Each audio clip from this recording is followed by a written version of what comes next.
दोस्तों, एक बार की बात है। महात्मा बुद्ध एक गांव से होकर गुजर रहे थे।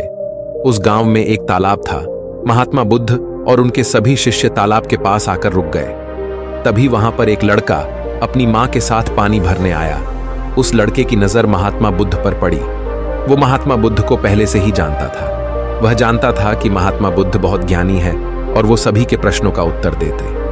वह तुरंत ही महात्मा बुद्ध के पास पहुंचा।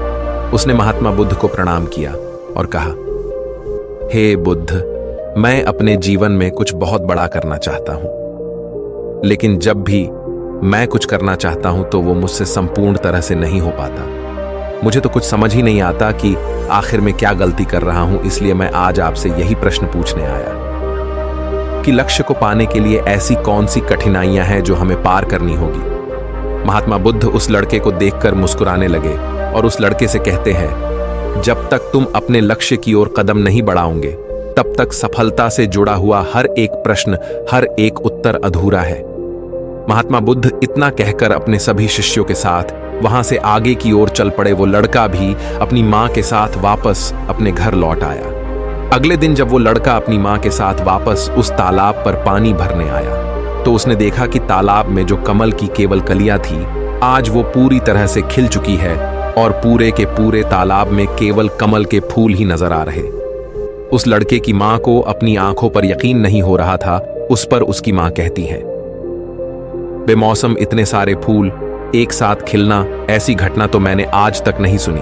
ऐसा अवश्य ही महात्मा बुद्ध के यहां पर आने के कारण हुआ है, अर्थात ये उनका ही प्रभाव है। ये सुन वो लड़का सोच में पड़ गया। उसने तुरंत ही तालाब से एक कमल का फूल तोड़ा और मन ही मन ये सोचने लगा, यदि यह महात्मा बुद्ध के प्रभाव के कारण हुआ है तो मुझे अवश्य ही महात्मा बुद्ध से मिलना चाहिए। शायद हो सकता है कि वो मुझे कुछ प्रेरणा देना चाहते हैं। ऐसा सोचते सोचते उस लड़के ने यह भी मन बना लिया कि वह महात्मा बुद्ध से अवश्य मिलेगा। और साथ ही उसके मन में महात्मा बुद्ध की वो आवाज गूंज रही थी कि जब तक तुम लक्ष्य की ओर कदम ही नहीं बढ़ाओगे, तब तक सफलता से जुड़ा हर प्रश्न, हर उत्तर अधूरा है।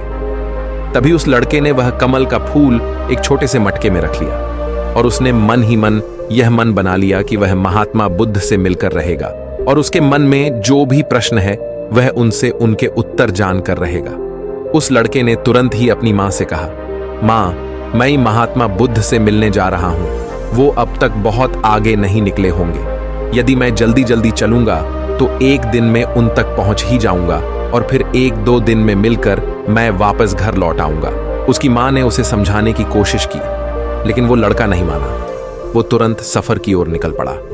वो मार्ग पर तेजी से आगे बढ़ रहा था। जल्दी जल्दी चलते हुए उसने बहुत कम समय में अपना गांव पार कर लिया, लेकिन अब इसी कारण वो थकने भी लगा था और उसकी रफ्तार भी धीमी पड़ रही थी। उस लड़के का जोश भी अब खत्म होता जा रहा था। धीरे धीरे चलते चलते वह जंगल के रास्ते आ पहुंचा और जंगल को देखकर उसके मन में एक डर उत्पन्न हुआ। उसने सोचा कि मैंने आज तक कभी जंगल पार नहीं किया है और इस जंगल में तो कई जंगली जानवर भी हैं। यदि मैं रास्ता भटक गया तो मैं महात्मा बुद्ध तक कभी नहीं पहुंच पाऊंगा, और यदि मैं किसी गलत रास्ते पर चला गया तो मुझे कम से कम 2 दिन और लगेंगे महात्मा बुद्ध तक पहुंचने के लिए, और यदि वो मुझसे बहुत आगे निकल गए तो मुझे बाकी रास्ते भी पता नहीं चल पाएंगे और फिर मैं उनसे कभी नहीं मिल पाऊंगा। वो लड़का इसी सोच विचार में पड़ा हुआ था। तभी उसने देखा कि उसी रास्ते से एक घुड़सवार आ रहा था। लड़के ने उस घुड़सवार से कहा, भाई, मुझे जंगल पार करवा दीजिए। मुझे महात्मा बुद्ध से मिलना है। मुझे ये कमल उन्हें देना है। क्या आप मुझे जंगल पार करवा सकते हैं? इस पर सवाल कहता है, बेटा देखो, मैं तुम्हें ले तो नहीं जा सकता, लेकिन मैं तुम्हारी मदद जरूर कर सकता हूं। यदि तुम चाहो तो यह कमल वाला मटका मुझे दे दो, मैं इसे महात्मा बुद्ध तक पहुंचा दूंगा। उस घुड़सवार की यह बात सुनकर वो लड़का एक बार फिर से सोच विचार में पड़ गया और सोचने लगा, यदि मैं पैदल जाऊंगा तो मुझे बहुत समय लग जाएगा और पता नहीं मैं महात्मा बुद्ध तक पहुंच भी पाऊंगा या नहीं। अगर मैं ये कमल वाला मटका घुड़सवार को दे देता हूं तो ये घुड़सवार घोड़े से बहुत जल्दी महात्मा बुद्ध तक पहुंच जाएगा और उन्हें यह कमल जरूर दे देगा। इससे मेरा काम भी आसान हो जाएगा और मेरा काम बहुत जल्द पूरा भी हो जाएगा। काफी कुछ सोच विचार करने के बाद उसने तय किया कि वो ये कमल का फूल उस घुड़सवार को दे देगा। ये सोचकर उस मटके को उस घुड़सवार को थमाने ही वाला था कि तभी उसे याद आया कि इस कमल के पीछे उसका क्या उद्देश्य है, वो किस मकसद से इस कमल को महात्मा बुद्ध के पास ले जा रहा है। तभी उस लड़के के मन में एक और विचार उत्पन्न हुआ, यदि मैं इस कमाल को लेकर महात्मा बुद्ध तक नहीं पहुंचा तो फिर मेरा जो प्रश्न है मैं उनके उत्तर कैसे जान पाऊंगा। और हो सकता है कि मुझे मेरे जीवन में बस ये एक ही मौका मिला है जिसमें मैं महात्मा बुद्ध से मिल सकता हूं और अपने सभी प्रश्नों के उत्तर पा सकता हूं। हो सकता है कि दोबारा मुझे ये अवसर ना मिले, इसलिए मैं ये मटका नहीं दूंगा। मैं इसे स्वयं ही महात्मा बुद्ध तक पहुंच जाऊंगा। काफी कुछ सोच विचार करने के बाद उसने घुड़सवार से कहा, देखिए, ये मटका तो मैं खुद ही उन तक ले जाना चाहता हूं, क्योंकि मेरा उनसे मिलना बहुत जरूरी है। मेरे मन में कई प्रश्न हैं जो मैं उनसे जानना चाहता हूं, इसीलिए यह फूल मैं ही उन्हें दूंगा। इसलिए कृपया करके मुझे जंगल से बाहर निकलने का रास्ता बता दीजिए, मैं स्वयं ही चला जाऊंगा। इस पर उस घुड़सवार ने उस लड़के को जंगल से बाहर जाने का रास्ता बता दिया और उस मार्ग पर आगे की ओर बढ़ चला। वो जल्दी जल्दी मार्ग में आगे बढ़ रहा था और देखते ही देखते शाम का वक्त भी होने आया था। तभी उस लड़के के मन में एक और विचार आया और वो ये सोचने लगा, यदि शाम के वक्त मैं इस जंगल में भटक गया तो मेरा क्या होगा? मैं महात्मा बुद्ध तक कैसे पहुंच पाऊंगा? और अगर मैं उनसे नहीं मिल पाया तो मेरी यात्रा बेकार हो जाएगी। इससे तो अच्छा होता कि मैं उस घुड़सवार को ही ये मटका दे देता, वह उसे महात्मा बुद्ध तक अवश्य पहुंचा देता। मुझे तो घर लौट जाना चाहिए था, यही मेरे लिए बेहतर होता। इस प्रकार उस लड़के के मन में तरह तरह के विचार उत्पन्न हो रहे थे। ऐसा होगा तो क्या होगा, वैसा हो जाएगा तो क्या होगा, यदि मैं भटक गया तो क्या होगा। तभी उस लड़के ने उस कमल की ओर देखा। उस कमल से ही उसे महात्मा बुद्ध की याद आई। महात्मा बुद्ध के चेहरे पर वो असीम शांति थी, उसे महात्मा बुद्ध की वो मुस्कान याद आई। तभी उसके मन में एक और विचार उत्पन्न हुआ, जिनके आने से हमारे तालाब में इस प्रकार अनेक को फूल खिल गए, जिसके साथ होने से हमारे मन को प्रेरणा मिलती है, जिनके चेहरे पर वो असीम शांति है, जिनसे मिलकर मेरा मन शांत हो जाता है। यदि मैं उनसे मिल पाऊं तो मुझे कितना कुछ सीखने को मिलेगा। ऐसा सोचते ही उसके मन में एक बार फिर से महात्मा बुद्ध से मिलने की प्रेरणा जाग उठी और वो निश्चिंत होकर अपने मार्ग में आगे की ओर बढ़ता चला जा रहा था। काफी दूर आगे चलने के बाद जंगल खत्म होने लगा। तब उसने महसूस किया कि जब जब वो अपनी इस यात्रा का उद्देश्य याद करता है, जब ये याद करता है कि वो महात्मा बुद्ध से क्यों मिलना चाहता है, तब तक उसके राह की मुश्किलें कम होने लगती हैं। और यही वास्तविकता है, यही हम सभी के साथ होता है, फिर चाहे वो कोई छात्र हो या फिर व्यापारी। जब जब इंसान खुद पर शक करता है, खुद पर संदेह करता है, तब तक वह रुकावटें बड़ा रूप ले लेती है। और जब हम अपने लक्ष्य को याद रखते हैं, अर्थात अपना उद्देश्य याद रखते हैं, तब तक वो रुकावटें हमारे सामने छोटी पड़ जाती है और हम उसे आसानी से पार करके अपने लक्ष्य की ओर आगे बढ़ चलते। इस पर उस लड़के ने ये महसूस किया कि उसे अपना लक्ष्य याद रखना है, उसे अपना उद्देश्य याद रखना है और छोटे छोटे कदमों से आगे की ओर बढ़ते जाना है। उसके बाद उस लड़के ने सारी चिंताएं छोड़ दी, वह केवल सफर पे आगे की ओर बढ़ता जा रहा था। लेकिन इस बीच वो चलते चलते काफी थक चुका था और जैसे ही उसने जंगल पार किया, तभी जंगल के ऊपर उसे एक छोटी सी कुटिया नजर आई। वहां पर एक सुंदर स्त्री रहती थी। लड़का काफी थक चुका था और उसे बहुत जोरों की प्यास लगी थी। वो लड़का उस कुटिया में गया, वहां पर उस स्त्री से उसने पानी मांगा। इस बार उस स्त्री ने उस लड़के को पानी पिलाया। तभी वह स्त्री उस लड़के से कहती है, आखिर तुम महात्मा बुद्ध से क्यों मिलना चाहते हो? इस पर वह लड़का कहता है, मेरे मन में कुछ प्रश्न हैं और मैं उन प्रश्नों का उत्तर जानना चाहता हूं और मेरे पास केवल ये एक ही अवसर है, इसलिए मुझे उनसे मिलना ही है। वह लड़का उसी तरह से अपनी बातें कर ही रहा था। उधर दूसरी तरफ उस स्त्री के मन में उस लड़के के प्रति प्रेम जाग रहा था कि उस लड़के को पसंद करने लगी थी। वो लड़की उस लड़के को रोकना चाहती थी। वो उससे कहती है, आज की रात तुम यहीं रुक जाओ, वैसे भी शाम होने को है और बहुत जल्द रात भी हो जाएगी। ऐसे में तुम कहाँ जाओगे? इससे अच्छा है आज तुम यहीं पर रुक जाओ। आज हमारे बगल में ही शादी है, वहां पर नाच गाना होगा, खाना पीना होगा, बहुत मजा आएगा। इसीलिए आज रात तुम यहीं पर रुक जाओ। उस स्त्री के मुख से यह सुनकर वो लड़का यह समझ चुका था कि यह स्त्री मुझे पसंद करती है और वह बहुत सुंदर भी है। उसकी सुंदरता को निहारते हुए वो लड़का मन ही मन ये सोच रहा था कि यदि मैं इस तरह से दोस्ती कर लूं तो मेरा जीवन तो समझ जाएगा, मुझे जीवन का मजा आ जाएगा, और वैसे भी आज रात तक तो मैं महात्मा बुद्ध से मिल भी नहीं पाऊंगा, तो क्यों ना मैं यहीं पर रुक जाऊं। तभी उस लड़के ने जवाब देते हुए कहा, मैं कुछ देर में सोच कर बताता हूं। लड़का इस विषय पर सोच ही रहा था कि तभी उसके मन में एक बार फिर से महात्मा बुद्ध की वो बात याद आ गई और उसे यह एहसास हुआ कि मैं इतनी दूर से यहां पर क्यों आया हूं। उसने मन ही मन खुद से प्रश्न किया, क्या मैं यहां पर इतनी दूर इस लड़की से मित्रता करने आया था? नहीं नहीं, ये मेरी मित्र नहीं बन सकती। क्या भरोसा आज को इसका मन मुझ पर आया है और कल को किसी और पर आ गया तो मैं क्या करूंगा। लड़के ने तुरंत ही उस कमल की ओर देखा, तभी उसे उसका उद्देश्य याद आ गया और उसने तुरंत ही यह निर्णय लिया कि वह आगे की ओर बढ़ेगा। उसने उस लड़की को साफ साफ मना कर दिया और अपने मार्ग की ओर आगे बढ़ चला। जब वो आगे की ओर जा रहा था तभी उसे अपने इस निर्णय पर अफसोस हो रहा था।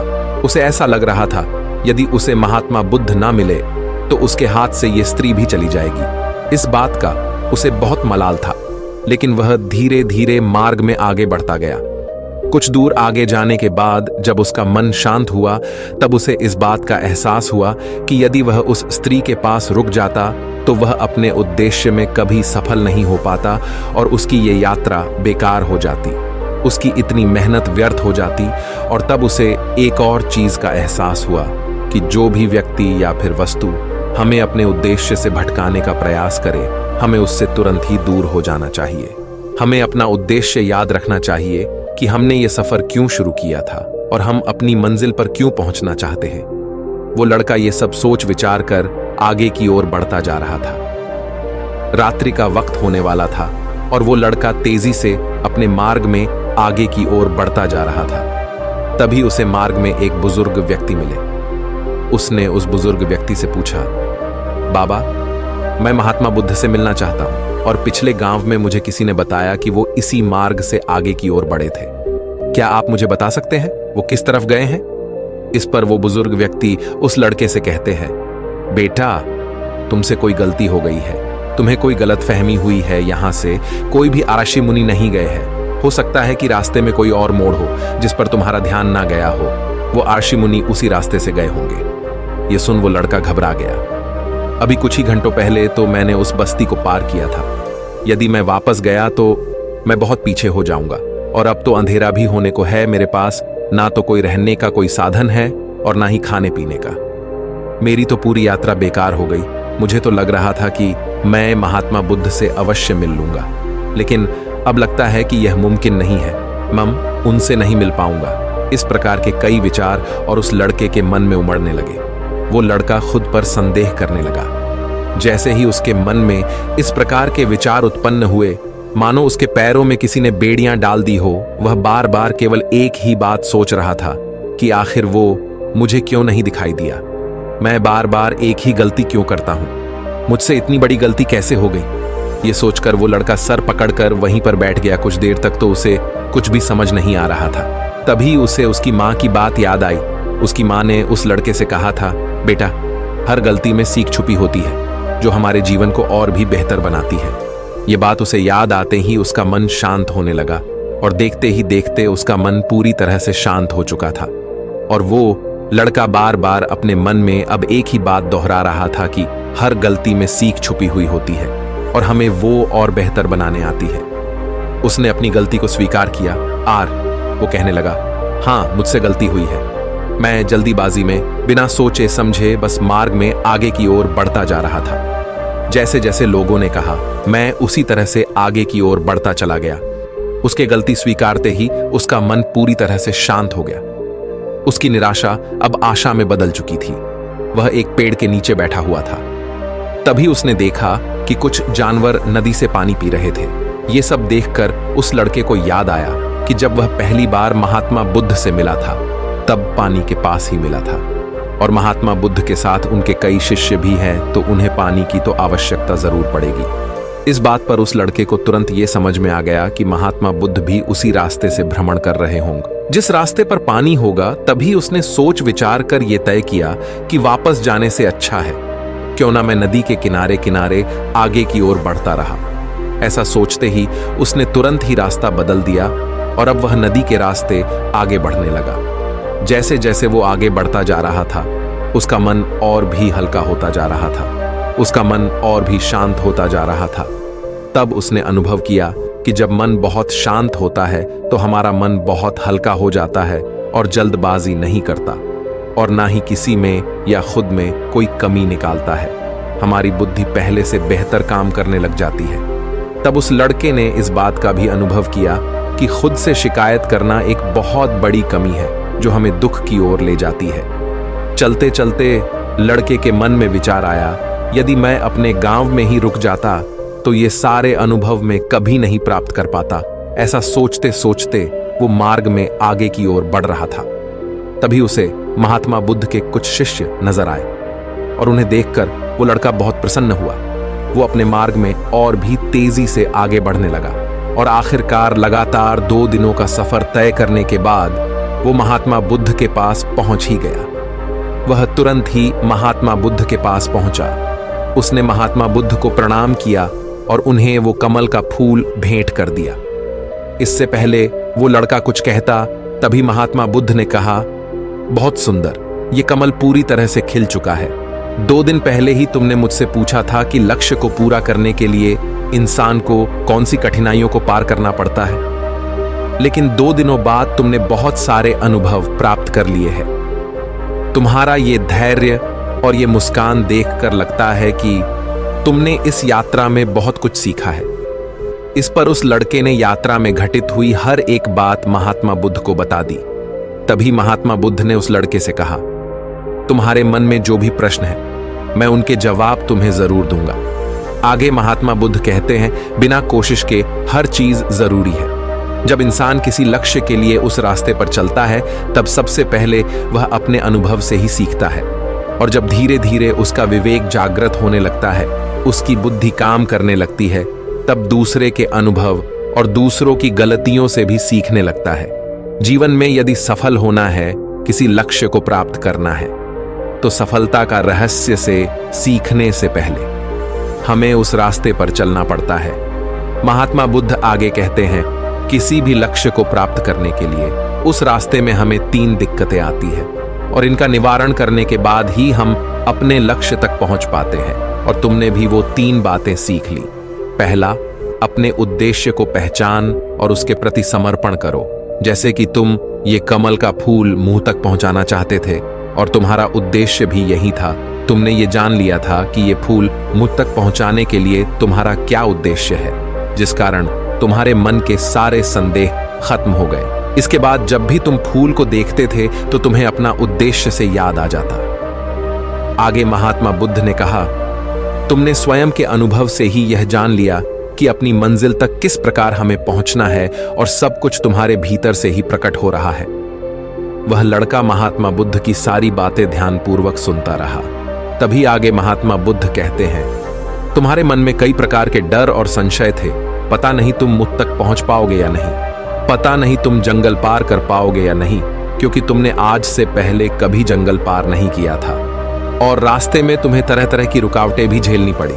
और जब हमारे रास्ते में तरह तरह की रुकावटें उत्पन्न होती है तब हमारा मन बाधित होने लगता है, हमारा मन भटकने लगता है और हम अपने लक्ष्य से भटक जाते हैं। लेकिन जब हम अपना सारा ध्यान रुकावटों से हटाकर अपने उद्देश्य पर लगाते हैं तो सारी रुकावटें खुद ब खुद छोटी पड़ने लगती है और हम उन्हें आसानी से पार कर ले जाते हैं। शुरुआत में हर किसी की यही समस्या है कि वह यह नहीं जानता कि आखिर वो सफल क्यों होना चाहता है, क्यों वो कुछ करना चाहता है। इसी कारण उनके सामने परेशानियां भी बहुत ज्यादा होती हैं और वह उन परेशानियों के सामने घुटने टेक देते। लेकिन जैसे जैसे आप आगे बढ़ते हैं, अपने लक्ष्य के प्रति समर्पित हो जाते हैं, तो वैसे वैसे चलते जाना आसान हो जाता है और हम अपने लक्ष्य तक पहुंच ही जाते हैं।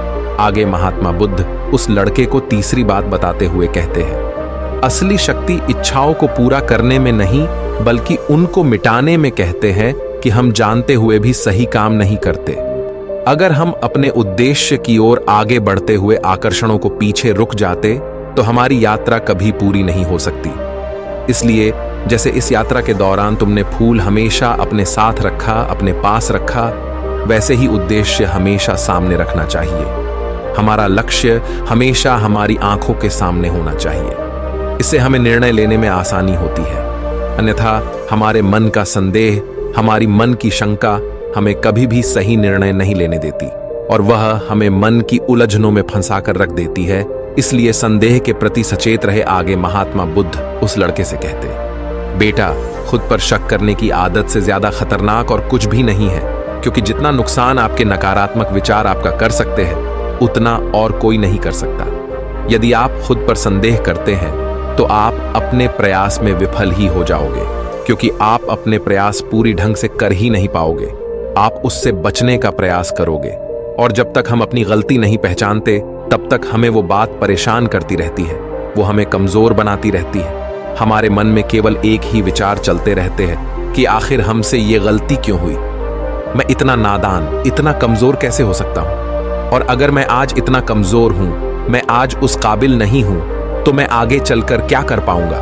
तो इसलिए अपने आप को यह याद दिलाओ कि हर गलती में सीख छुपी हुई है और उससे सीख कर ही हमें अनुभव मिलता है और उस अनुभव से ही हम अपने लक्ष्य तक पहुंच पाते हैं। सबसे पहले अपने मन को शांत करो, बुद्धि और विवेक का प्रयोग करो और उद्देश्य की तरफ आगे बढ़ते चलो। सिर्फ इसी तरह से आप किसी भी चुनौती का सामना कर सकते हैं और बड़े से बड़े लक्ष्य को भी आसानी से हासिल कर सकते हैं। इतना कहकर महात्मा बुद्ध शांत हो गए और उस लड़के को भी महात्मा बुद्ध की सारी बातें अच्छी तरह समझ में आ चुकी थी।